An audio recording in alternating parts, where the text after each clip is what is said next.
আমরা কখনোই বাংলাদেশের সাম্প্রদায়িক সম্প্রীতির বিরুদ্ধে নই, কিন্তু বাংলাদেশের 90% মুসলিম রাষ্ট্রের মধ্যে যখন দিনে দুপুরে আমাদের একজন মুসলিম ভাইকে কুপিয়ে জবাই করে হত্যা করা হবে, তখন আমরা পশ্চিমকালেও চুপ করে বসে থাকবো না।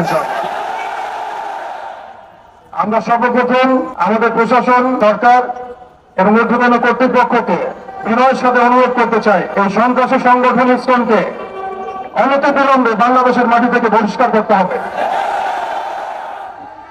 এই জঙ্গি জুজুর ভয়ের খেলা অনেক হয়েছে, বাংলাদেশের মুসলিম শান্তিকামী মুসলিম, কিন্তু এমন কোন পদক্ষেপ আপনারা নিতে যাবেন না বা ভুল করবেন না যাতে বাংলার তাওহীদি জনগণ আবারও জেগে ওঠে।